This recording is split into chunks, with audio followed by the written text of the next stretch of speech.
world surrounded by franchises, reboots, and shared universes. An elite team of podcasters will risk body and soul to investigate the depths of intellectual properties, one multiverse, subgenre, and trend at a time. Who are we? We're the IP Squad.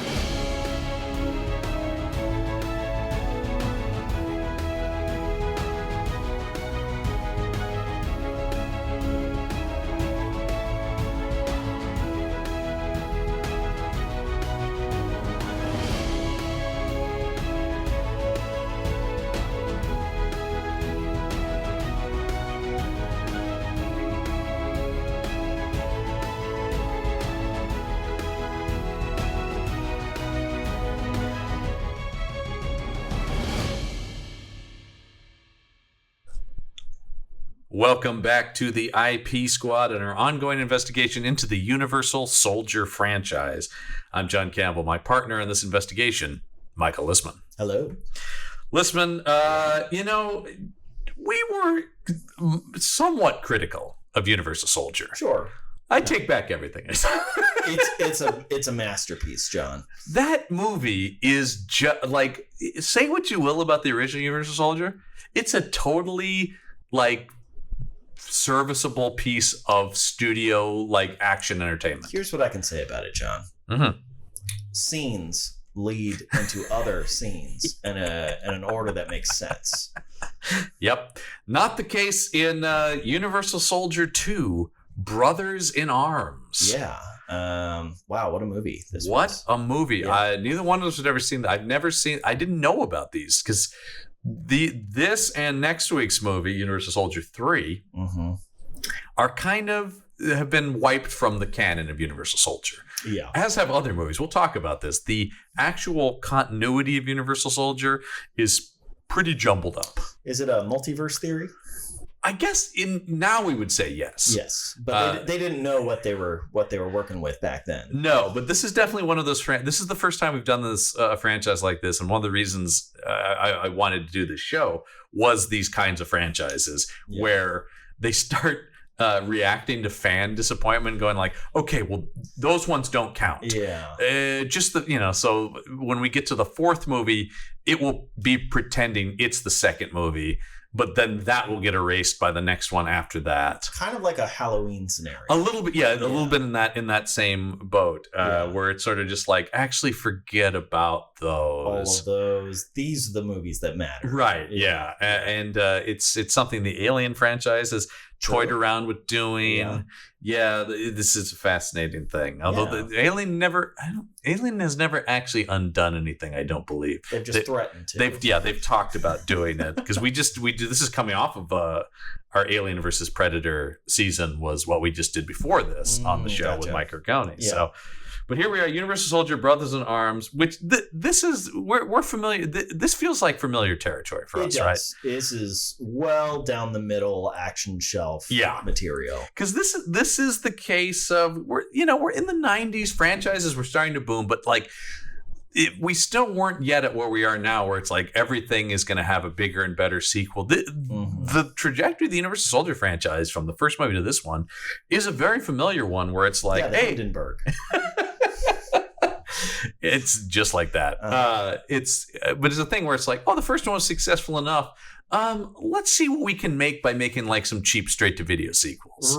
Right. It's so strange that Hollywood, as if this had anything to do with Hollywood. But this one is definitely in the wilds of Canada. It's just so strange how the film industry has switched. Big time.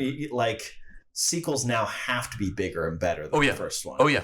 Before they're like, let's cut as much as we can to milk as much money from the audience with bullshit. And it's interesting because right where this movie comes out is sort of as that's starting to switch, but it's obviously still the case, because if you were a fan of my podcast, Campbell and Jones Meet the Monsters, when back in the 30s, when sequels weren't a given at all, if you made them, it was guaranteed that they were going to cost less and less and less and less and less.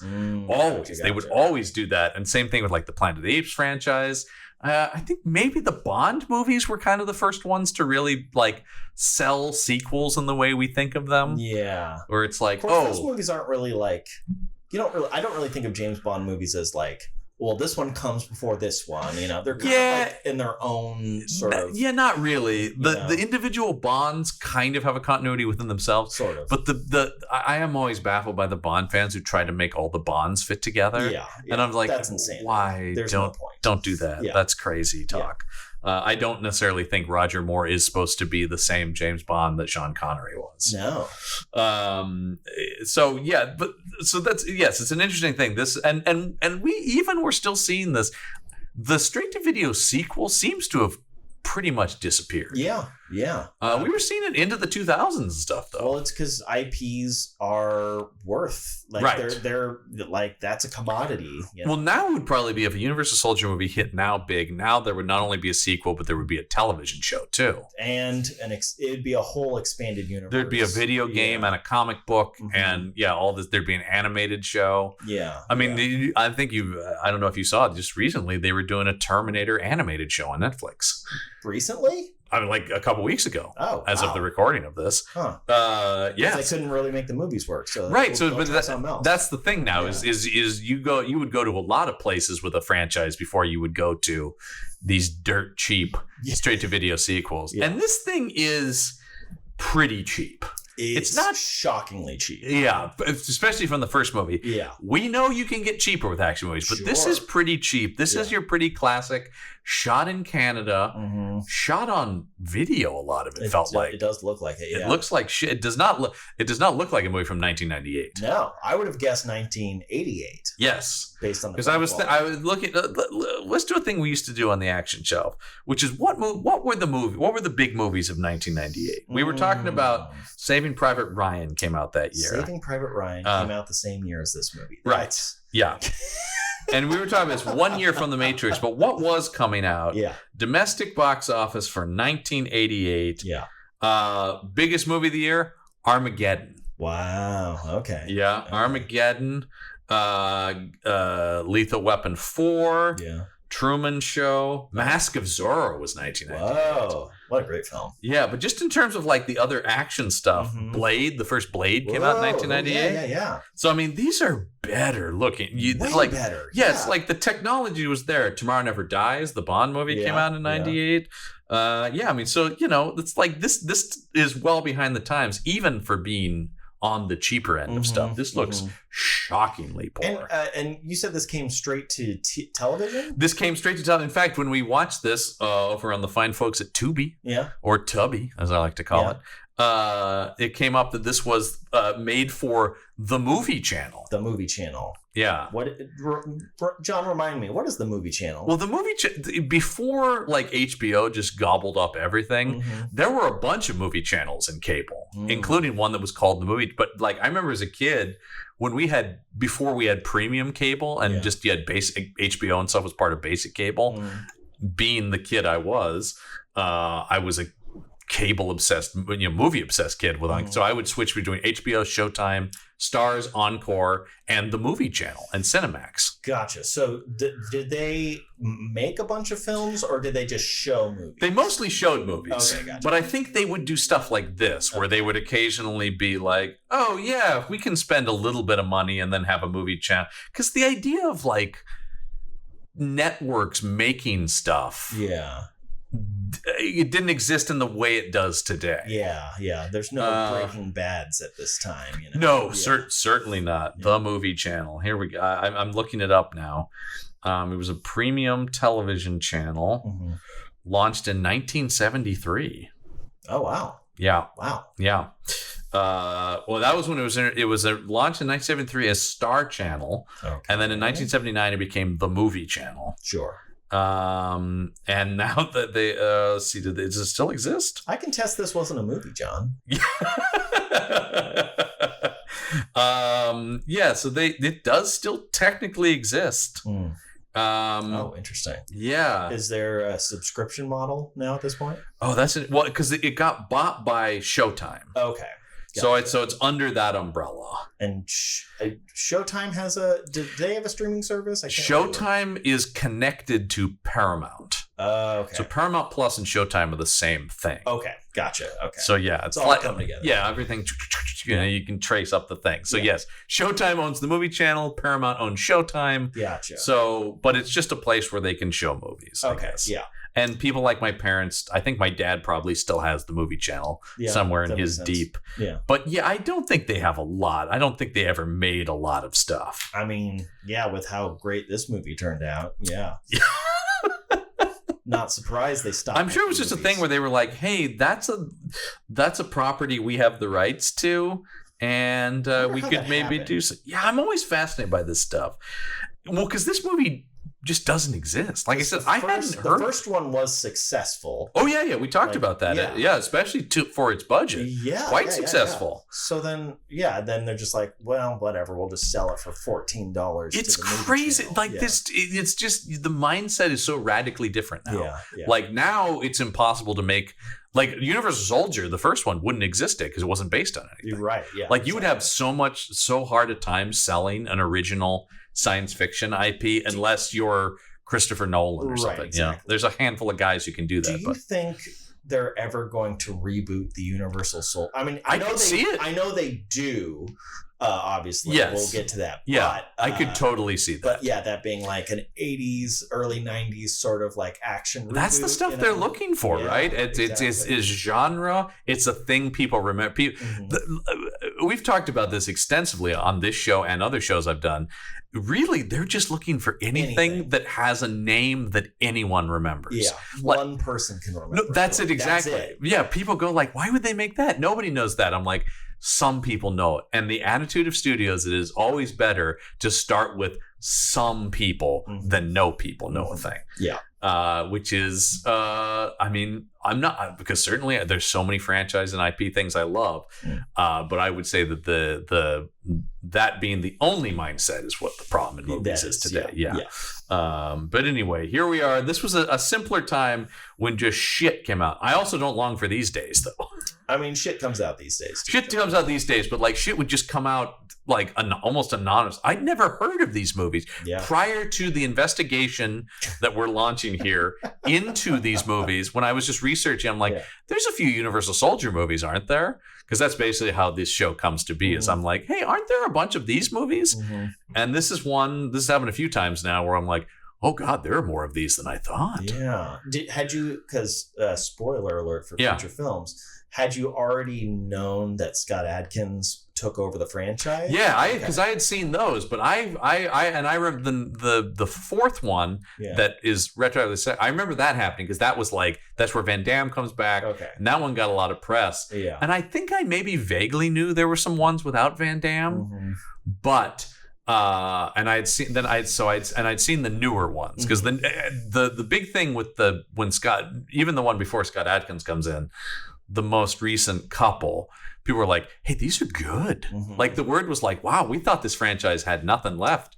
And there's some pretty solid stuff being done over the Universal. Jean-Claude and Dolph Lundgren come back before the Scott Adkins. Yes, and that was the one that the first one to bring the two of them back together. The first one where people were like, hey, this is pretty good. And then the Scott Adkins one, people were like, wow, this is really good. Yeah. Oh, Scott. Yeah. No, I mean, that's it needed new blood. Yes. This one has new blood, but it's bad blood. It's tainted blood. Tainted blood. Yeah, because this one is a direct sequel. Yes. In fact, they actually remake the end of the first movie. Which is so dumb.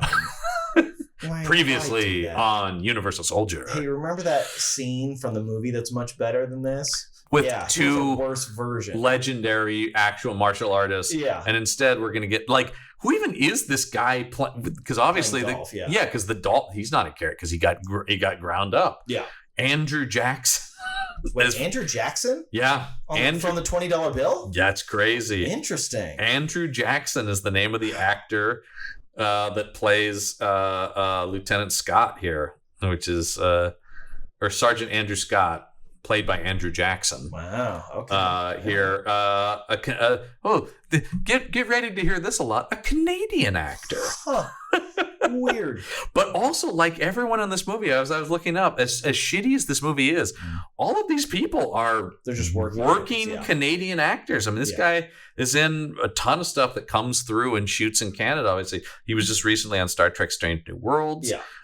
He does a lot of voiceover acting. So I have no concept of whether this guy's a good actor because nothing is asked of him. Well, here. that's the thing, and we talked about this a lot with like the action shelf, but it's hard to judge any particular actor in any particular film. We don't fully know the experience of making the film. We don't know like how cogent are they, how conscious are they fucking coked out, are they like, where is this their first movie, is right, that exactly. they, when were they cast, cast days before and had no time with the script, any number of factors. And I would say based just purely on what we saw on screen, I don't know if anybody is truly awful except for the main actor. The main actor is terrible. Like nobody's good. No, because it's not a good script. You can't be good in this. Exactly. Like, but he is truly awful. Matt Battaglia, who that's how bad this guy is. We'd seen a whole other movie he was the lead of back when we were doing the action shelf and had forgotten that. Because this guy was the star of a movie. If you go back into the Action Shelf archives, which if you're one of our patrons, you can do that. Yeah. A movie called Raven with him and Burt Reynolds. And we'll talk about Burt Reynolds a little bit in this movie, too. There's a little bit to talk about. But Matt Battaglia, former football player turned actor, still working to this day. He's on an episode of a bunch of stuff. He did 4 episodes of True Detective, and he did a Criminal Minds and a SEAL Team, and he was on Twin Peaks. And so you just need a 6-pack? I guess so. He played John Glenn in For All Mankind. I don't remember that. John Glenn isn't really a character in that show, but he was in it. And he's on 911. He was on the MacGyver. Well, he's in some good stuff. He's just I think because we've talked about this before, like. We should move to Toronto, right? Apparently, because so much stuff comes through there that if you're just a local Vancouver actor, you can basically do every TV show. Yes. It is crazy how much work you can. And that will be the case with most of the actors in this movie. They're all like Vancouver locals. Yeah. And so their careers are just filled with like network procedurals and stuff that shoot there. Or a lot of sci-fi stuff does. The X-Files. Yeah. X-Files, lots of, that kind of stuff. Criminal Minds, all that sort of stuff that just shoots up there. Yeah. And then you can see they shelled out the money for, particularly, I think Busey took the biggest, because he's in this movie a lot, actually. Yes. Yeah. Burt Reynolds shot all of his stuff in one day. Yes. Although, actually, here's the thing I didn't know until I was just looking here. Probably worked more than one day, because 2 and 3, they shot these simultaneously. Oh, Jesus Christ. These were shot Lord of the Rings style. Hey man, why not? When you got something like this, strike while the iron's hot, baby. Well, they only have them for so long. Right. You only get Reynolds for 3 weeks. Well, and Reynolds is in this movie. Talk about, he was cast days from shooting because they could not find anyone to play this part, and Matt Battaglia somehow knew Burt Reynolds and considered him a mentor. Yeah, what kind of conspiracy do we have to get into to understand the connection between what kind of photos does he have on Burt Reynolds? Because exactly. We love Burt, and I don't know what acting promise he saw. And Bert's a big football fan, but I think I'm not sure he should. The guy, I think he's a good kid. He feels like that could be the thing, right? Yeah, a nice kid. What is Battaglia's? I was about to say breakout role. What is his like? This isn't his breakout role. No. Okay, because I believe he's already done Raven. Oh, you're right. Yeah, Raven was the year before. Yeah. So let's scroll all the way back to. Oh, would you look at that? His very first acting credit was on a show called BL Stryker, starring Burt Reynolds. That was Burt Reynolds' detective show in the 80s. Interesting. Okay. Yeah. So that's his first role. And then lots of 2 episodes of Evening Shade, a Burt Reynolds sitcom. Interesting. So no question, Burt did this guy a lot of favors. Yeah. It's lots of TV. Raven seems to be his first lead. Okay. So it started. So that makes me sad that the makers of this saw Raven and thought, yeah, that's the guy. That's our guy. That's our guy. Yeah. And then an episode of Friends, an episode of Baywatch. You know, he's just one of, like a lot of these people. He's just in a lot of stuff. One Diagnosis Murder, one Becker, 2 Sabrina the Teenage Witch episodes. Wow. Yeah, Callback. Yeah, lots of stuff. Oh, he has shared the screen with Seagal. I know you were wondering. Oh, thank you. He's in Half Past Dead. How did we never cover this on the Action Shelf? Steven Seagal, Morris Chestnut, and Ja Rule in Half Past Dead. The good, the bad, and the deadly was the tagline on that. And just in the one photo from it is, I think this is a prison movie. Seagal's in a prison orange jumpsuit and a do-rag. Oh, great. I'm glad he's appropriated that culture as well. Oh, is there any culture Seagal has not appropriated? No, I don't think so. Okay. I feel like because as soon Except for a white culture. Well, yeah, that he'll never do. Unless you count Russian culture. Yeah. Steven Seagal, you mean? Oh, excuse me. He can do whatever he wants. He was born Steven Seagal. Yeah. Let's also talk about who's responsible for this movie. Jeff Woolnow. Or Woolnow. Who is that? He's the director here. Another Canadian guy who has directed every TV show that I think has come through Canada. That is crazy. I mean, so this guy's directed tons of good stuff. So what happened? John, what happened here? I don't. This is not a well-directed movie. It is not well-directed. I do think, and I don't want to take the blame off of him. Sure. I do think the editor here is a lot to blame.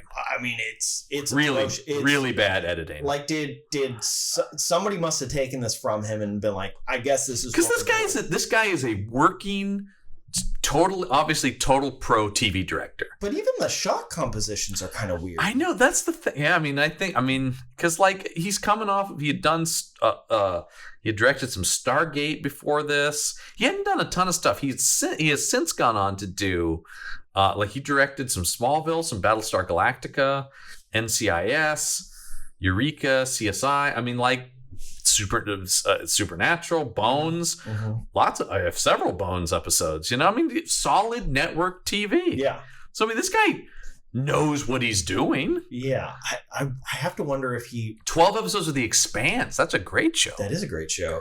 Do you think he filmed for part of the like process of this film and then had to leave for some reason? I mean, and then everything else is just kind of put in because I don't know, or there were notes from a network because like I will say a lot of the stuff in this, some of the shot composition is just objectively terrible. Yes, but there's a lot of like stylistic choices that are baffling in this movie that do feel very 1998. Sure. A lot of the speed ramping shit. Yeah, a lot of the speed ramping, a lot of the slow motion. Yeah. A lot of multi-take, like take kind of stuttering and or jump cut sort of things. Yeah. That is very present in a lot of genre stuff in particular you this and I time. were saying while watching the film, it's like somebody watched a John or heard about a John Woo film and then was like, oh, okay, I see. Well, because I mean, you brought up this is a year before The Matrix, which really solidifies a lot of stuff, but we're definitely getting into action becoming more stylized at this point. Yes, that's true. Slicker movies, except for this is both does not have the correct execution of it, nor the real money to pull it off well to begin with. But it is telling that all of the slow motion sequences in this film are not action sequences. Yeah, aside from a couple moments, there's like one or two. They're really random. I think my favorite is still a moment of just the female lead looking from side to side, and it's in slow motion just so her hair can go whoosh. Yes. Whoosh. And then they cut to something else and they cut back to that same shot, which they repeat, which that happens a couple of times. They do that a few times here. Yeah. They buy themselves a lot of time repeating like reaction shots. It does feel like they're trying to pad out what like isn't it's not a full movie and they just need to make it a full you movie. can feel that. That was our first reaction just having just finished this because we just watched this movie. Was immediately you finish the movie and you go like, that's nothing. Nothing. Nothing. There's no plot. There's there really is almost no plot in this movie. I think you could switch around the scenes in any like almost not necessarily scenes, but like action beats. Oh yeah. You know, like I don't know, acts. Like, I think any of the acts could be in any order. The inciting incident of the movie, neither one of us could figure out why it happened. Yes. Because the movie begins with a retelling, I guess, of the end of the first movie, and then starts immediately after that. So we still have now who was Jean-Claude Van Damme and is now Matt Battaglia as Luke Devereaux, who has returned home with this reporter woman. Right, yes. And he's now defeated his arch nemesis, who is Dolph Lundgren, by putting him into a mulcher of some kind. It's not clear, yeah. Yeah, I don't know, whatever. But I hope the third one continues this trend of some kind of industrial piece of equipment must always kill a villain, right? Yes. But what do you think it'll be next time? Oh, that's a good question. It's Steamroller. Ooh, that's classic action show. Steamroller would be good. Steamroller, Steamroller would be pretty good. Just like a huge lawnmower. That would be fun. Yeah. Yeah. Anything that splatters like a big old tractor. I mean, no matter what, they will be turned to meat, right? Like that. We saw that here. Yes. They've made that clear. Yeah. But so and then so it seems like, well, shouldn't all be resolved? Yes. Well, this movie will be like, oh wait, because the big thing here is a classic sequel thing of like, oh no, the Universal Soldier program is bigger than you thought. Yes, because at the end of the first one, it seemed like it was this weird, like. I think if you go back and listen to our episode, it's a lot of us going like, "Are these the only Universal Soldiers?" Right, exactly. This movie seems to confirm no. It's a bigger plan. Yes, which is all masterminded by Burt Reynolds, and it's implied that he's in Washington D.C. Yeah.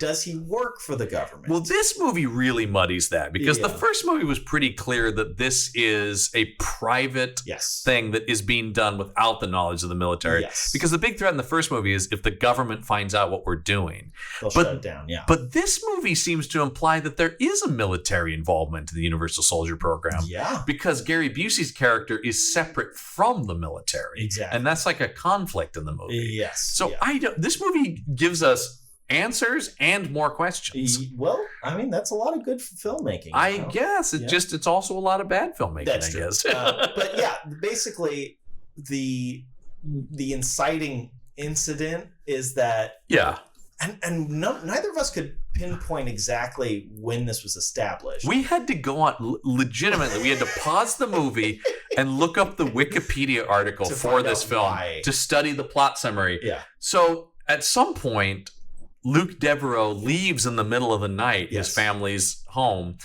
and just disappears. And I cannot remember the reporter woman's name. It's Veronica, now played by Chandra West. Sure. Who's fine, I guess. I mean, she's not as good as anybody else. Like you said, she's certainly. I don't think she's bad. No. She's certainly not. And another person whose career is exactly everything I've been describing, but everybody else's career. A lot of TV and stuff like that. Exactly.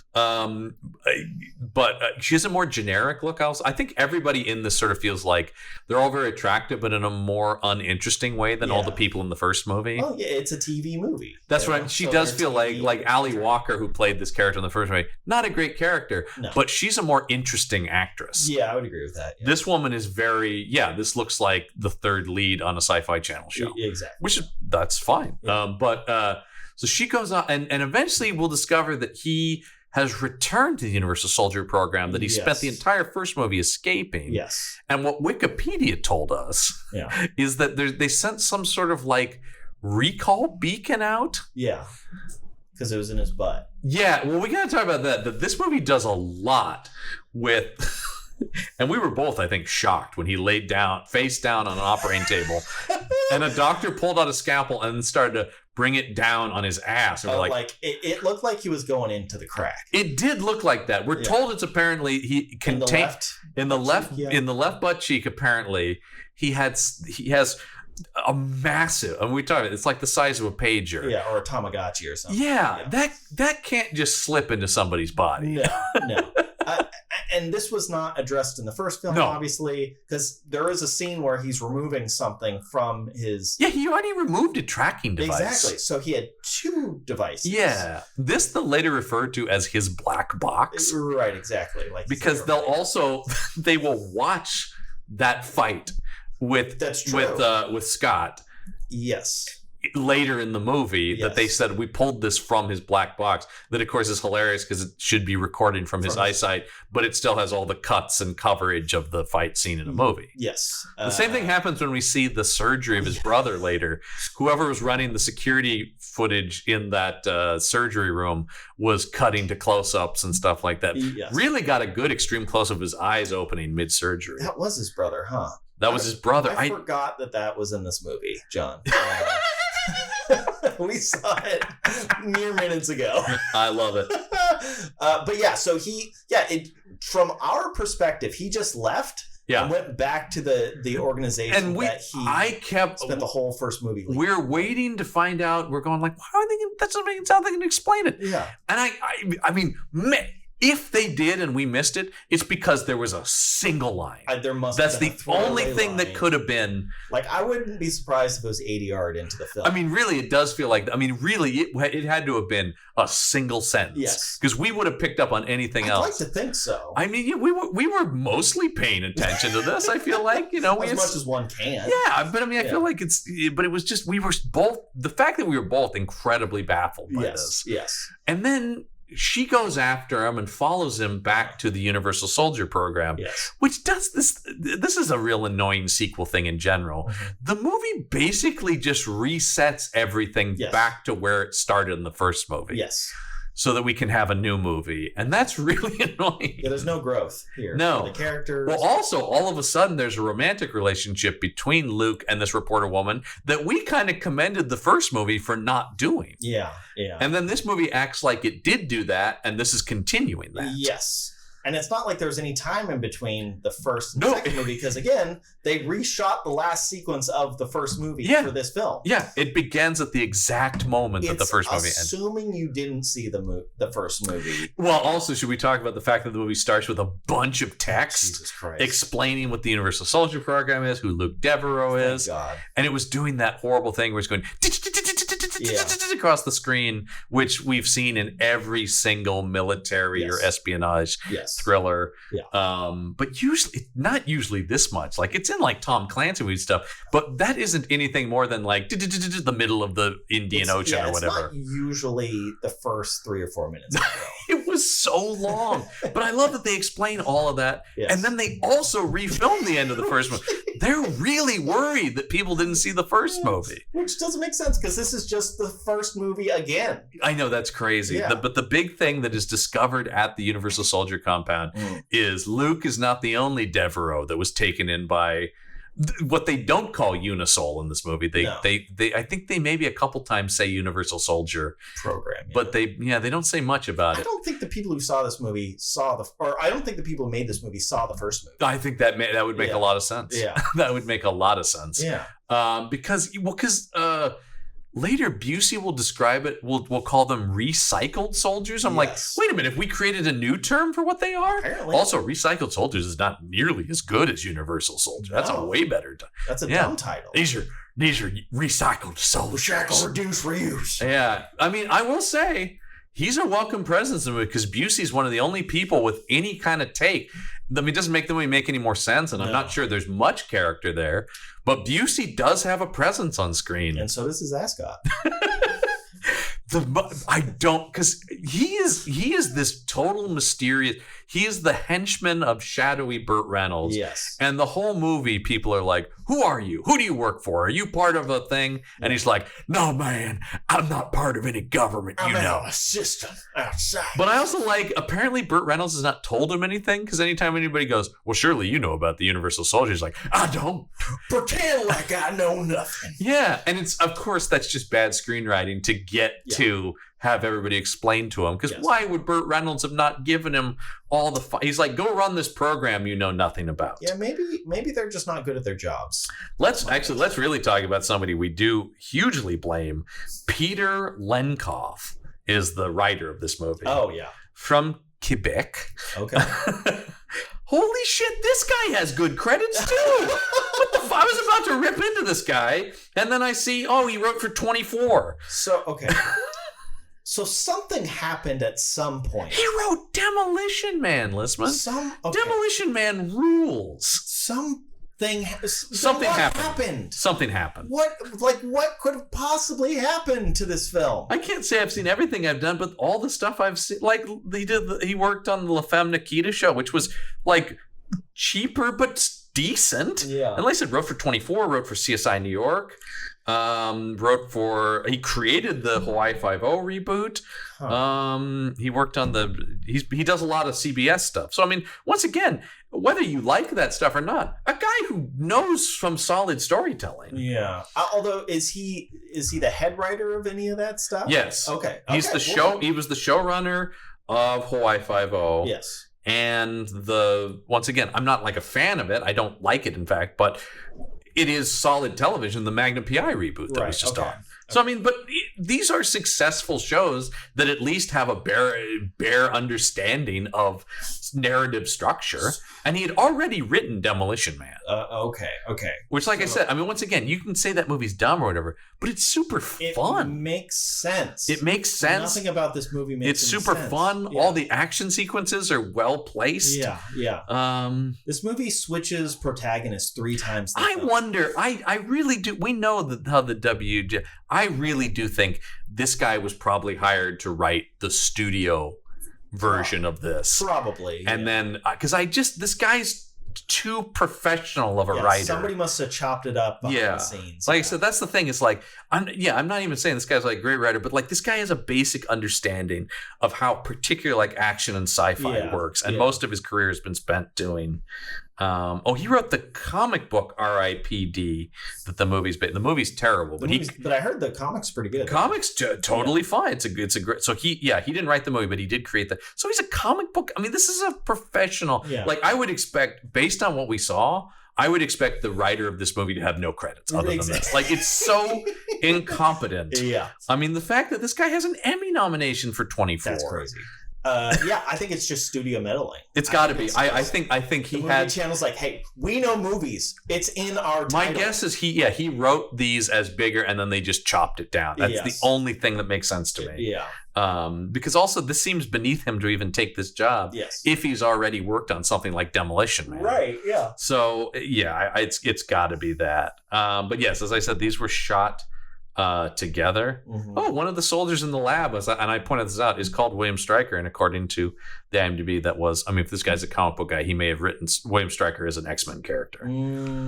Gotcha. People may remember him from some of the movies as the guy who created Wolverine. Oh, right. Yeah. Which, you think about. There's some similarities. Universal Soldier and Weapon X are not radically different programs. No, they're not. Weapon X is a little cooler, but nobody's got claws in their hands on this thing. That's fucking rad. Yeah. Why couldn't anyone get pumped full of adamantium in this? That would be awesome. That'd be dope. Well, I will say, for as much as this one expands, it's actually less sci-fi. Yes. It's really weird. They're so blasé about these undead soldiers. I mean, it's one of the things we critique movies the most about in the action shelf. Is just like these absurd, crazy things happening, and no one is giving it. There's a scene where Gary Busey is trying to sell these Universal Soldiers, or recycled soldiers, as he calls them, to a mysterious Asian villain. Oh, yeah. Does that guy? I gotta look here. Did they even give that guy a name? I hope it just says "Evil Asian Man" when I look at the thing here. Apparently his name is Jong Sung. Okay, sure. Von Flores plays Jong Sung. Okay. I don't remember them saying that, but anyway. I'm assuming a Canadian actor. Oh yeah. Oh yeah. But he literally, to demonstrate how these things work, Gary Busey shoots one of these guys in the heart, and then goes over and sprays something, because that's the thing in this movie. We'll get to that in a second, but brings this guy back to life, basically. And this guy's just like, they come back to life. Wow. That's interesting. Yeah, he's just like, he's doing it like, that's new. Yeah. That's for, like, you wouldn't just be like, holy fuck, I just saw that guy get killed and now he's walking around. Yeah. No, everybody's just like, okay, yeah. That's got potential. This program's got potential. Yeah. But yeah, the big thing in this movie is, in the first movie, we learned that if you lower their body temperature, they'll heal. They need to get really cold to heal their wounds, which, okay, that's fine sci-fi rules. Yeah. This movie invents some kind of, I guess, super cold spray. I guess so. That when you spray it on the wounds, it just heals them instantly. Are you at all disappointed that they didn't use the spray for anything else? Like freezing somebody's hand and shattering it or something? There is, because this movie, I'm trying to think, does this movie set up anything that pays off? Because that's what you're thinking. It's like where could you use that? They should have killed Gary Busey like that. I mean, actually, the movie that does do that, also written by this guy. If you remember the end of Demolition Man, they freeze Wesley Snipes and then Stallone kicks his head off. Yeah, and it fucking rules. Yeah, do that. Dude, that's how Busey should have gone out. Well, they don't have the money for that. No. But this is hey man, we don't have Stallone money here. Jesus Christ. But yeah, that's. I'm trying to think. Does anything really why have the spray at all? Well, what I love is at the end of the movie, he tries to save his brother with it, and it doesn't work. Yeah. So what are you setting up? They didn't set up anything? Because let's talk about the better action star in this movie as Eric Devereaux, right? Another guy we're familiar with from our days on the action shelf, Jeff Wincott. Yeah. Who, maybe just by comparison alone, seems like he is like fucking Daniel Day-Lewis in this film. I mean, he is playing every scene. He is bringing everything to this. He is putting more effort to this than it deserves. But that is all. But there's also a problem with that because it goes against what is established both in this film and the previous film, which is that these. Well, but then it's okay. Yeah.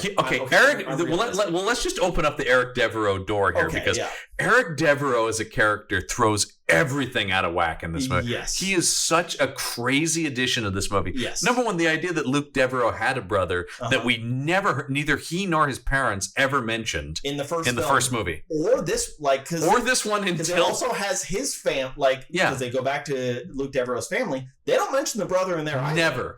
Not once. Why not set it up? It's only when Veronica goes to the Universal Soldier in their, of course, they're once again in their mobile command unit or whatever, which looks so cheap in this one. Oh, it looks dirt cheap. They built a cool sci-fi vehicle in the first movie. This is just the back of a semi-truck. This is a semi-truck they spray painted black. It really is. That's it. There's none of, because you remember in the first one would stop and then fold out and it was like smoke machines. And it was like a G.I. Joe vehicle. It was absolutely. I mean, that's the thing. The first movie is silly. Yes, but it's fun. It's got comic book sort of, this movie is just, it's like that. We don't have the money for you can just feel at every turn in this movie. They wanted to do something and went, we can't afford that. But yeah, Eric Devereaux. He comes out of hibernation, cryo freeze. Yeah. They have because Veronica finds in the Universal Soldier HQ. Mm-hmm. There's the soldier guys that they keep cold, but ready to go on missions. And then for some reason, there's an archive of there's a backup soldiers or something that are fully frozen. Yes, and that's where she's like, Devereaux. Yeah, because nobody else could have the last name Devereaux. I mean, I will say, if I ran into two separate people, I haven't run into Devereaux. It's possible. I have. So you have run into some Devereaux in your time? Oh, wow. Yeah. It's a great name for a Van Damme character, for is. sure. Yeah. This guy doesn't feel like a Devereaux. No. Luke Devereaux. Yeah. Oh, by the way, wasn't his mother French in the original movie? His mother was French, but his father wasn't. They're both American in this one. Yes. Yeah. they dropped that like a sack of because they only did that to try to kind of explain, as always, why Van Damme has an accent. They always try with Van Damme. Because they never fucking tried with Schwarzenegger. Nope. They never bothered to care. We just did the Alien vs. Predator season. Mm-hmm. And in that, they are just like, nope. He's an American soldier, and he always has been. What do you want to? It almost feels like the filmmaker's just like, what do you want to make a deal out of this, or do you want to watch him fight a predator? Exactly. And I'm like, I want to watch him fucking fight a predator. Exactly. Yeah, I don't care. By the way, Do you know that Van Damme was originally cast as the Predator? I did hear that. Yeah, yes. we talked about that, of course, over there. But which I think would have been kind of. because if he's in that suit, he's not going to be able to fight that much anyways. That was the problem, is he was restrained by the suit, and they felt, because he's actually, that's one of my problems with the casting of Battaglia in this part, is he's so big. Van Damme didn't read big in the suit, and that was kind of because the guy they ended up hiring was like 7'1". Yeah, like hire that. Like it's not like that guy's going to have a bunch. No, of they found that Van Damme was frustrated because he's like, I can't really do any of this. Why are you hiring? You know, it just didn't work. Yeah. Although it's it wouldn't have mattered because he wouldn't have suit. I still would love to see Van Damme and Schwarzenegger in a movie together. Have they not been in a movie? They're both in Expendables 2, but they don't really do anything together in it. Yeah. That's a pairing I would love to see. Yeah, definitely. But yeah, so she sees this video of them doing surgery on. Yes. We earlier had also seen when Luke Devereaux was on a train. He had a memory of being a little kid seeing off his older brother to. Just based on when we see his grave at the end of 1959, the Korean War? Yeah, that's my assumption. That would have to be. And that would also make more sense why Luke was a little kid. Yeah, and why Eric is 20 years older. Right. Yeah. But then when when Eric is unfrozen, his first question is, what happened in Vietnam? Did we win? Yeah. Wait, what? Yeah, 1959. Let's see. That's timeline. No, that's a good, what? 5-6 years before we're in Vietnam. Yeah, I don't know when when Vietnam. Surprise! That whole war is kind of nebulous. Where it exactly began. Yeah, it's like mid '60s though. America was doing shit over there before we were officially doing shit over. Oh yeah, absolutely. Yeah, I think this is just a byproduct of somebody writing something and then eventually making a change and not realizing that they needed to also change this other line. So they say 55 here. Yeah. Yeah. But I feel like it didn't... I don't know. Look, we are not historians, believe it or not. If it was truly 55, though, then I guess that makes sense. Okay. Yeah, but I feel like you don't ever hear about major Vietnamese conflicts in the 50s. Yeah, I mean, who knows? Again, we're not. Once again, because then Kennedy was president after that, and he was trying to avoid going into Vietnam. Yeah, there was a lot of problems in the area. Yeah, as we talked about. Sure. It's further as to this movie. These movies need to stop bringing real history into them because they just. The first movie is like it's a little less fun when the real atrocities of Vietnam are brought into it. Yeah. I mean, at least that's not in this film. Not really, no. Other than just the nebulous mention of Vietnam. Yes. But yeah, when he comes out, he is not because Luke has in this movie progressed backwards into being a full-on robot. He's fully robotic. Yeah. Yeah, I mean, even more than a Terminator robot, really. I think he's more robotic than Jean-Claude Van Damme was at any point in the film. Agreed. Yeah. And some of that is just this guy can't act. I think so. Yeah. But all of his line readings are like this. I mean, early in the movie, even before he gets returned to the Universal Soldier Program, she says that was a joke, and he's like, joke? And she's like, yes, a thing you say that's funny. And you're just like, wait, I think he knows what a joke. I mean, he wasn't. Maybe. It's not clear what they understand and what they don't understand. Yeah, because he can drive a car just fine. Yeah, that's also crazy. But he doesn't know what a joke is. Yeah. It's like maybe it's like there's specific. There's a scene on the train where there's an adorable little girl who's placed next to him. Weirdly, for some reason, I don't know, but she hands him her teddy bear, and his response is, "How does it work?" Yeah. So this guy, I think girl didn't have parents, I believe, right? No, well, at least not on the train, because the conductor or whatever was like, "Do you mind sitting next to this giant, terrifying man?"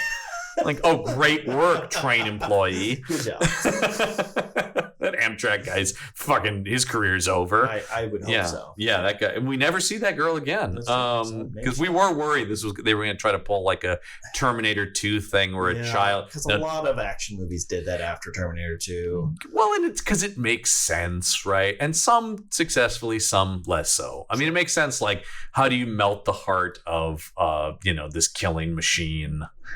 It'd be nice, I guess, if we saw something melt the heart of this killing machine. Well, because the scene later where he just snaps out of for no reason, he just overrides the Universal Soldier program. Yes. Yeah. I don't know. That took an entire movie to do last time. Yeah. Here he's just like, my brother. I'm back. Yeah. But yeah, Eric Devereaux though comes out of, and it's the idea that he was frozen before they were able to like condition him. That's what it's revealed, is that he's not actually a Universal Soldier. Right, but then why have they've kept him? Freeze him? They've kept him in storage for like 40 years. For why? For what reason? I don't know. Like, why not just kill him? Yeah, I don't understand. It's like, well, yeah, he didn't take to the program. It's like, well, then kill him. And they obviously don't have any scruples against killing people. And also, the world already thinks he's dead, so it's not like because he died in war. Exactly. Oh, it just makes no sense. It makes no sense. Yeah, this movie makes no sense. Yeah. Yeah, because he wakes up and he's like, "What's going on?" Yeah, and he's got personality. He's making jokes. He goes from coming out of cryo freeze to quipping one-liners at bad guys in like 2 minutes. It takes no time at all. Yeah. Yes. I don't understand. Yeah, and for a good 15 minutes, he is the main character. Yeah, we were like, "Oh my God!" I guess Eric Devereaux's the main character. Yes. But no, because they'll snap Luke out of his programming only for Eric to be captured, but Luke and Veronica to escape. So then it becomes about having to rescue Eric. Yeah, this movie can't make up its mind. It can't. Like, who's rescuing who? I know. You were even saying if Luke Devereaux came out of out of it, it's like, okay, I need to rescue my brother. Yeah. I know that he's in there. Boom, stakes for the film. Because then you're like, that's why he ran off. I have to get back because my brother's there. Yeah, that would make this movie infinitely clearer. I would understand what everyone started the movie at his home. Yeah, like at his home. Something should have been there to remind him of his brother. Just a photo on a mantle. He's like, oh my God, my brother is still there. It comes back to him. Yeah. That's simple shit. Yeah. Like, I can't believe that. That was sitting right there. Exactly. It streamlines the whole thing. Yeah. But with this, it's like this weird baton passing of who's the protagonist. Yeah. And it doesn't make any sense. We talk about, like, by default, the protagonist has to be Veronica, right? Yes, because she's the only one consistently in the entire film. Yeah. Yeah. Well, it's so funny that they're there, and then he's captured, and then it's like, all right, we got to get back there. And then meanwhile, I don't really understand what Gary Busey and Burt Reynolds are trying to do. It's never revealed. Yeah. Yeah, because the aforementioned scene we brought up earlier was Gary Busey was selling Universal Soldiers to this Asian guy, but it was all just a ruse. He just kills him. Yes. And then says, we'll recycle them. Yeah. And he kept doing that, but it was never shown that happening. Because the first time we see Gary Busey in the movie, he gets off a helicopter in slow motion, obviously. Yes. Yeah. And mows down a bunch of soldiers and then goes, there you go, while crying a single tear. Which doesn't fit at all the way he is in the rest of the movie. Exactly. No, he's not. He's totally sociopathic in every other part of the movie. Yeah, that is a weird choice now that I think about it. I completely forgot. Because I read that initially as like, okay, they're making it like, I'm doing this for my country, but I hate having to kill my own boys. But then he's reveling in it. Yeah, later he's just shooting people left and right and doesn't give a fuck and never has any affection for anyone. No. And then Burt Reynolds keeps calling from his darkened office set. And the movie makes this really weird choice to hide Burt Reynolds' face. But at one point, a couple points actually, show his mustache. And it's like, that voice, that mustache, it's Burt Reynolds. It's Burt Reynolds. Like, but at the end of the movie, the camera moves around him to reveal his face as if it's like, oh my God, it was Burt Reynolds? The whole time. Holy shit. Yeah. Weird. Yeah. Weird choices made by this movie. I don't know. This is a bad movie. It's bad. I mean, I understand why these were written from canon. This makes sense. Although I will say, and I said this maybe halfway through the movie, I go, I gotta say, all the random choices though, this movie's not boring. It's baffling. It does keep you guessing because you're like, how could this get worse? Because I think at that point will bring us to the soundtrack now. Oh, John. This movie has the most random inclusion of needle drops. Yeah, have you? If any of you remember an iPod Shuffle, so back in the early 2000s, there was this thing called an iPod Shuffle. Yeah, it just plays your catalog. Yeah. In a random order. That's what this soundtrack reminded me of. It really does feel that way because the movie opens up with Spirit in the Sky, which is the only song we recognize. Is this this is when Gary Busey's getting off the helicopter? Yeah. Okay. I have no idea why they use Spirit in the Sky. Well, probably expensive. There's some religious undertones. Sure. You know what coming back to life. You know what I love is you could say that about any movie, probably be like, oh, there's some religious undertones. Yeah, sure. Jesus allegory. Yeah, fuck yeah, man. Why not? You can always make there's always something's kind of biblical. But then every other song is like off-brand 90s sort of like scuzzy pop. Or every once in a while, like honky tonk. There's a little bit of honky tonk. There's also a scene where they're in a country bar. People are line dancing for no reason.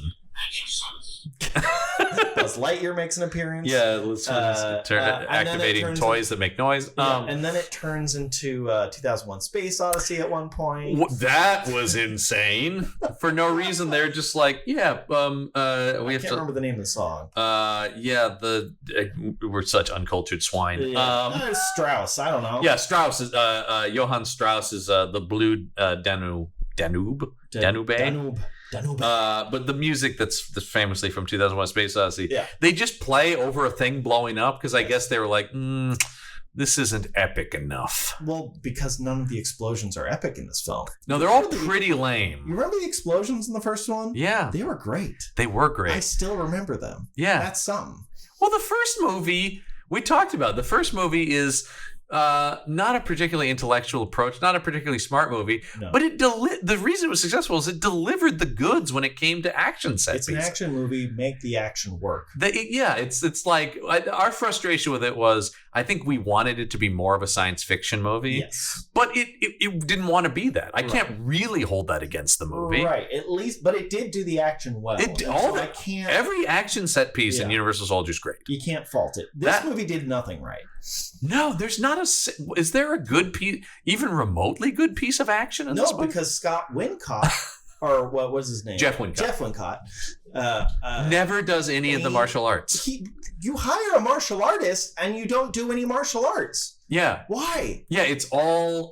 you leave it all up to this fucking idiot football player who has no kick idea well. what he's doing. No, his kicks are so low. He doesn't even get up to his waist with those kicks. John, I haven't stretched in 5 years, and I can kick higher than this man. It's pretty shocking to see. Yeah. And the fight scenes are so poorly choreographed, and then really badly edited. Very badly edited. It's the thing where it's like, okay, this shot he's going to elbow, this shot he's going to kick, but you don't see the flow of the fight happening. It's the thing where it's like, because we talk about this a lot, oftentimes when people don't have decent choreography, they do these choppy cuts. Yes. This movie does that, but it's worse than that. Yes. Because the cuts are bad. Yes. The shots are bad, too. Yeah, the shots are bad. The moves are bad. Like, it's hard to follow. It's actively... No, it's impossible to follow. Very poor to... Yeah. Like, there's some sequences where I'm like, I don't know what's happening. Yeah. Right now. Like, when they were jumping out of the train, there's some shots that are baffling. Oh, the sequence where they leap out of the Universal Soldier, like, mobile command... I know, like we backed it up even and freeze framed some of them and just going like, what is this shot conveying? Exactly. The visual language cannot be followed. Which is why we're so shocked that everybody involved also has had a successful career. Yeah, I mean, like I said, these aren't like, top people, but these are all industry veteran pros. Yeah, these are people who know how to, and like, it makes sense. This is a TV guy. Well, the thing I do expect from most TV, even if it's not exceptional, TV does teach you how to work fast on a budget, deliver, consistent. The name of the game in television, obviously, is consistency. Yeah. And this movie is just a mess. It's an absolute mess. Yeah. I'm trying to think. There's so much insanity in it. And like I said, 2 and 3 were shot together. So I'm hoping that 3 answers some questions here.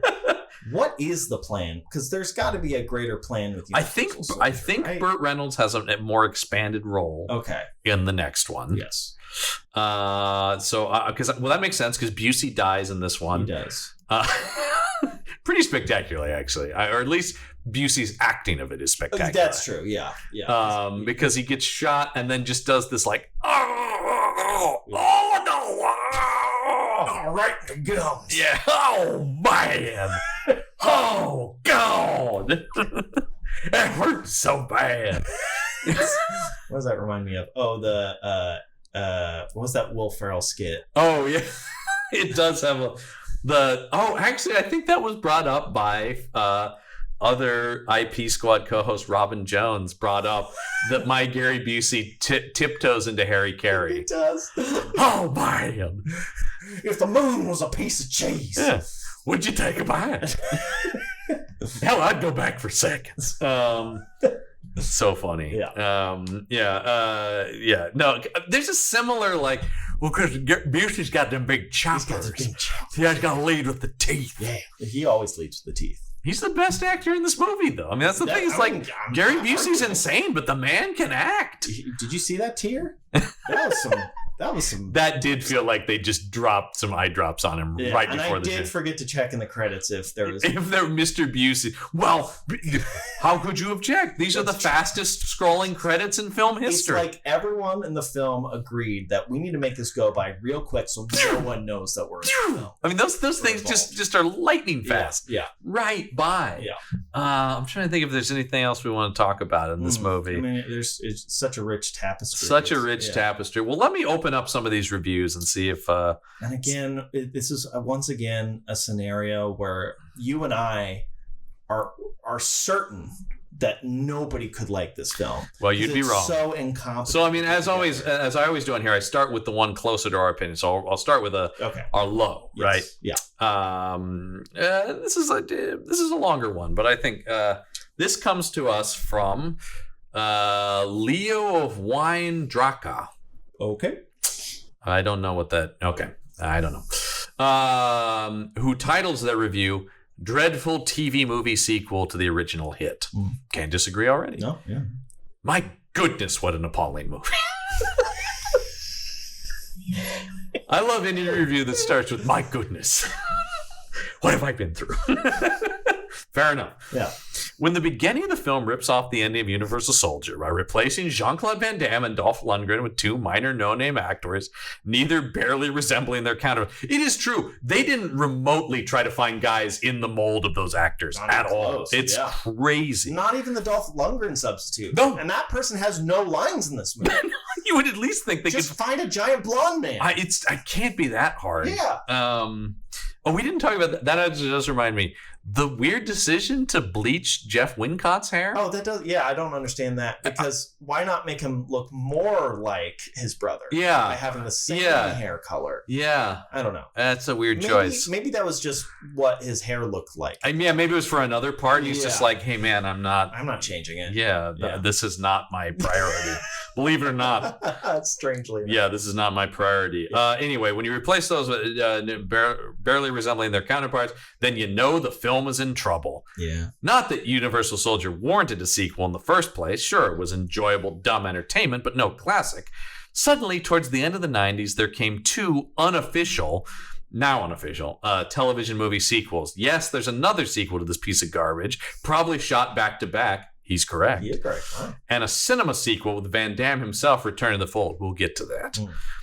The three films together probably represent the nadir of all science fiction action movies out there.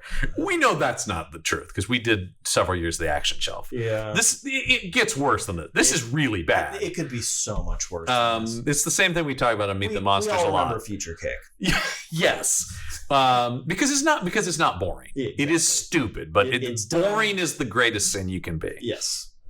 I can't think of one thing to recommend in this film. It looks and feels cheap at all moments. The acting is appalling from an unknown and forgettable cast. Lead Matt Battaglia plays the same character as Van Damme, and does his job so badly that you end up crying out for Van Damme to return to the role. Yes, he makes Van Damme look like Laurence Olivier in comparison. Mm-hmm. He does. We are always, I think we have a realistic opinion of Van Damme's skills. He's definitely gotten better. Yes. But the thing about a lot of these guys are, a lot of the best acting stars is they don't have to be great actors. They need charisma. Yeah. And that Van Damme has that in spades. Yes. You just want to watch that guy. Yeah. And this guy is dull as dirt. Yeah. the action sequences, which everybody came to see, as you pointed out, Mhm. are sparse. It's true. There's not even that much action in this movie. As if they couldn't afford to stage them and limited to a few explosions and poorly executed martial arts moves, the highlight of which comes when one of the bad guys, only displaying a fraction less emotion than his human counterpart, is pushed into a garbage compactor and crushed. We didn't talk about that. Oh, That's true. the industrial... He kicks and then says... Further proof, he goes, time to take the trash out. Yeah. That one-liner made me depressed. Yeah. I mean, See what I did there, Joe? I did. Yeah. Yeah. That's actually a better one line. Don't get too depressed. Yeah. The high is pushed into a garbage compactor and crushed. And then it is just bloody meat left behind. Mhm. Even if Van Damme can't act, at least he knows his stuff when it comes to the fighting. That's true. No one in this movie is good at fighting. No. Except for Jeff Wincott, who doesn't fight. Yes. But this no-name Battaglia hasn't got a clue. Lots of the film takes place in the dark. It does. The movie's very dark. It is. And not in like a... Tonal. Yeah, not tonally and not in any kind of crafted... Stylistic, yeah. No, it just feels like this is the best. Couldn't afford lighting. Yeah, we only got this one. And the script concentrates on inane dialogue and half-baked ideas left over from the first film, at times directly ripping off scenes in that movie also. The implant removing from the leg scene is replayed almost shot for shot. It is. It's the exact same framing. Yes. It's crazy. Yeah. Why? All the blocking of the actors and the framing of the shots is identical. Yeah. Oh, that's correct. And that's not one of the parts where they're recreating a moment from the first movie. It's really sad to see a portly Gary Busey appearing in this garbage, but here he is for all to see. He doesn't look that portly in this, because one of our other comments is the Universal Soldiers are pretty portly in this. That's true. Yeah. So actually, Busey, I thought, looked kind of lean next to them. Yeah, only the main guy was in any amount of physical. Well, and I guess Wincott. Yeah. I can't remember his name. Jesus Christ. Jeff Wincott. Jeff Wincott. Yeah.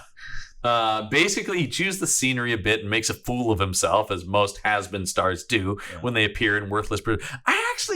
I'll push back. He actually doesn't make that. I think he comes out of this pretty unscathed. There's not a lot of embarrassing Busey stuff in this. No, not really. And we've seen some embarrassing stuff. There's tons of. But I actually thought in this movie, compared to everything else that's going on, he's oddly restrained. He is a restrained Gary Busey. That's true. He plays it pretty. I mean, he's chewing the scenery a bit, but you got it with those jumps.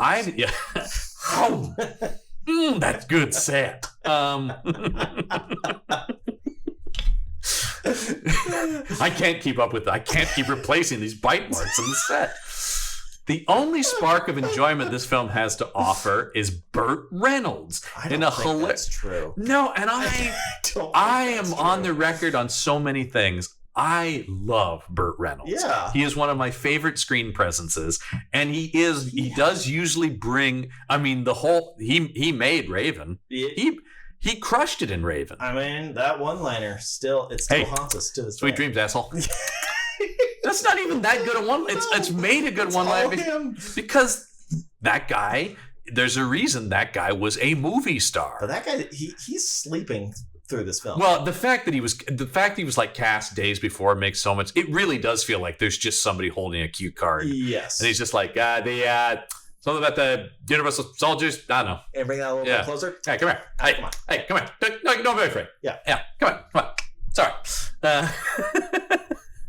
Yeah, I mean, it really does feel like he's just like, okay, sure, my buddy Matt wants me in here, okay, because we talked about this was after Boogie Nights. That's crazy. Which is this is Academy Award nominee Burt Reynolds at this point. It's just why go back to you've escaped the dredges of the my B movie. My buddy needs me.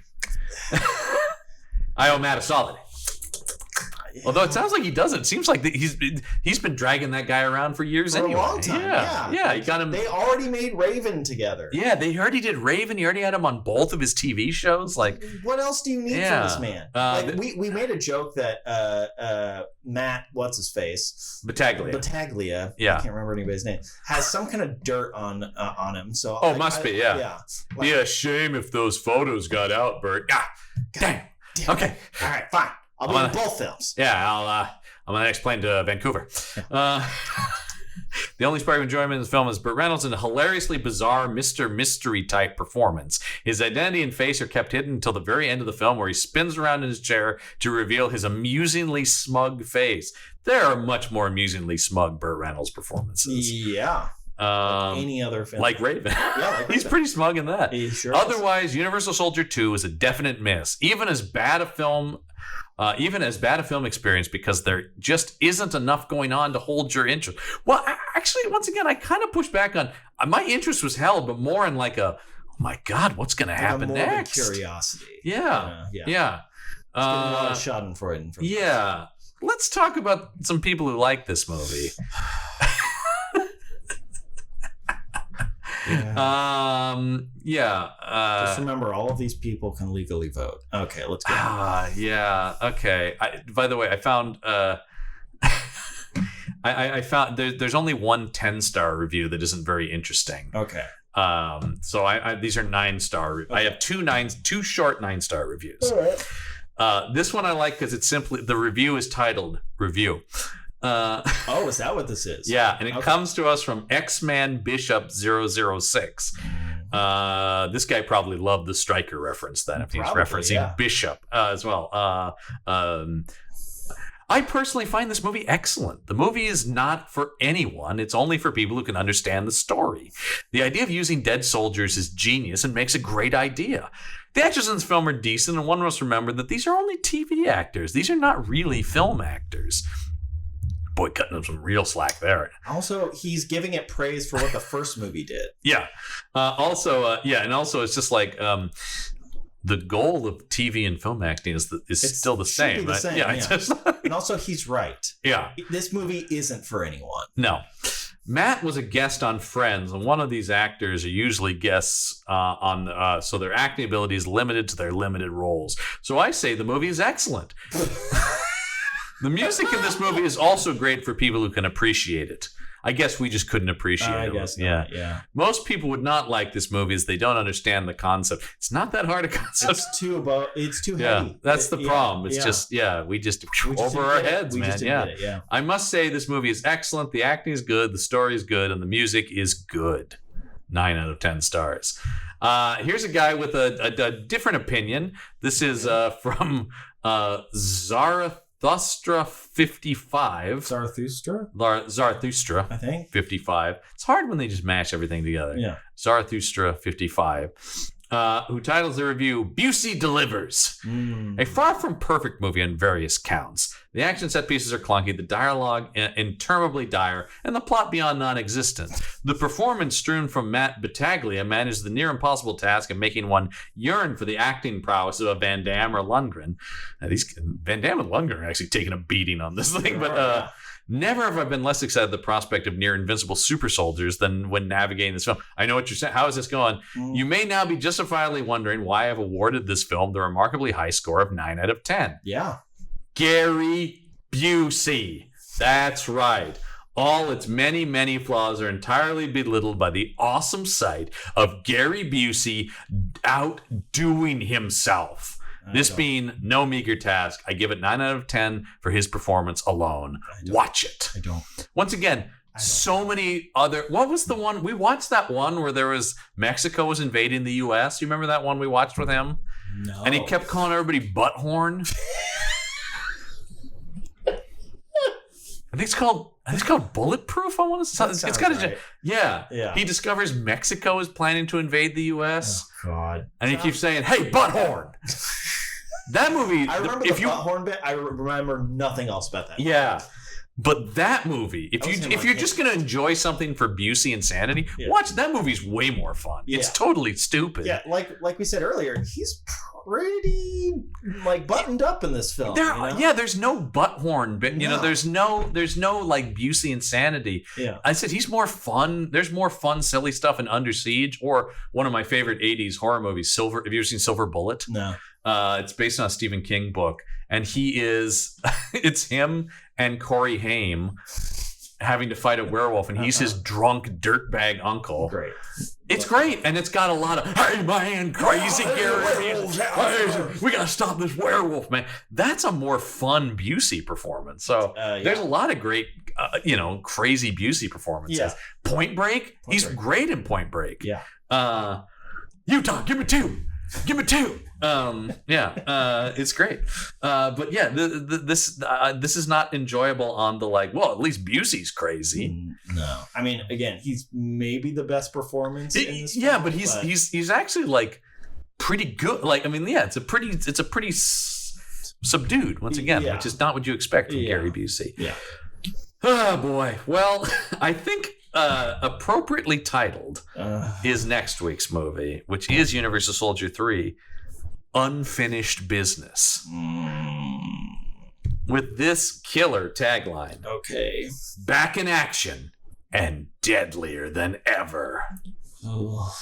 Bert's on the poster for this one. Oh, good. But even more surprising, Jeff Wincott's on the poster for this next. Now, he definitely died in this movie, right? Yeah. Didn't he definitely die in this?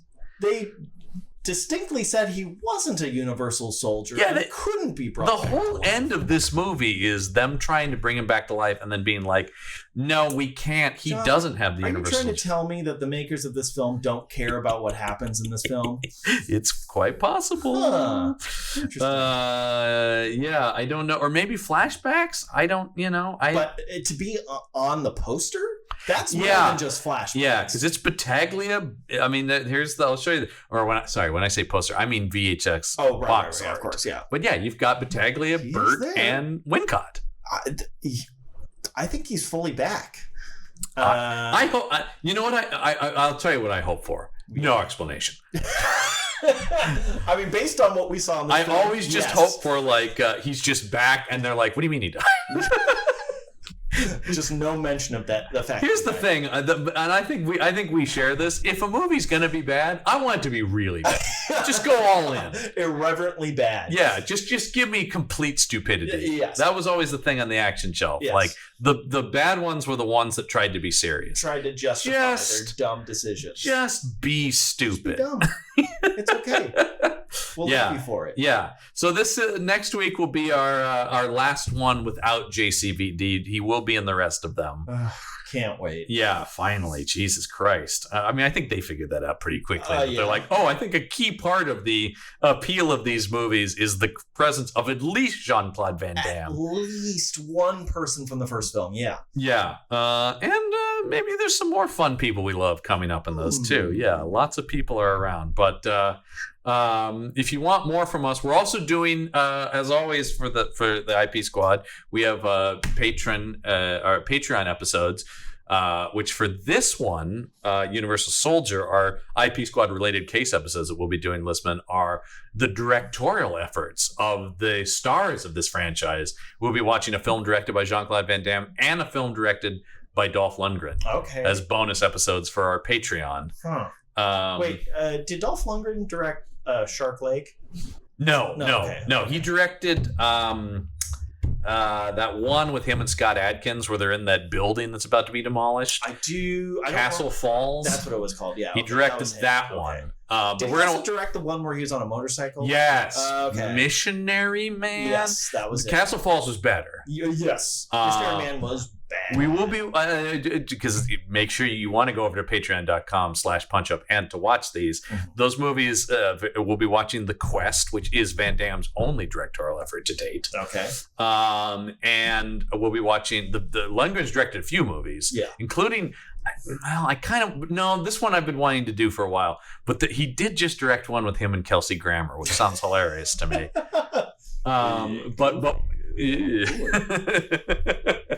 Frasier. Salad scrambled eggs. Yeah, it does salad and scrambled eggs, my friend. Call it again. Yeah. Oh, Dolph. We have to get to the opera. More sherry, Dolph. We'll be watching the one with him is Command Performance, which is Die Hard in a music arena during a concert. So yeah, I think that'll be fun. So those will be there. Make sure you go over, and there's lots of other content, including, as I mentioned, you can get the entire back catalog of episodes of The Action Shelf on our Patreon. Yeah. So that's once again, patreon.com/punchup and of course, you can hear Listman every week on Material Components. That's true. Right here I'm on the there. Punch Up Entertainment Network. Yeah. I have no idea what's going on that show as of the release of this, which exactly. we record this show. This show does get recorded well in advance, so yeah, it could be. We could be doing anything. But make sure if you're subscribed to all of our shows, you want to make sure you hit that. And of course, you can hear me every week on May the Panel Be With You, all about Star Wars comic books. Oh, now the title makes sense. Star Wars. Ah. Oh, okay, gotcha. And of course on Campbell and Jones Meet the Monsters, which Listman is on sometimes as well. Yeah, you talked about when a phantom took over a mall. It's still my favorite film. Yeah, Phantom of the Mall, my friend. It's the best version of that story. Well, what else was the 80s going to deliver? We don't go to operas anymore. We go to malls. Exactly. There you go. All right. Well, like I said, we'll be back next week with Universal Soldier 3 Unfinished Business. Yeah. I guess they didn't wrap it up in this one. So, not. yeah, Bert's still out there. He's still going. Yeah. Hey, I got some unfinished business. What do you think? You worked 2 days on the third one, maybe? Yeah. Oh, yeah. 1 day on this one. 2 days on the. Yeah, I still feel like he's not going to be in it a lot. I think he's never going to leave that office. No, they'll just come to the office. I feel like is the thing. Yeah. Yes. Yeah. Well, I guess hopefully all our questions will be answered by that one So many questions. before these movies are wiped from canon. Pretty fast, I think. After the But that is going to do it for this week's episode of the IP Squad. Until next week, Case File is closed.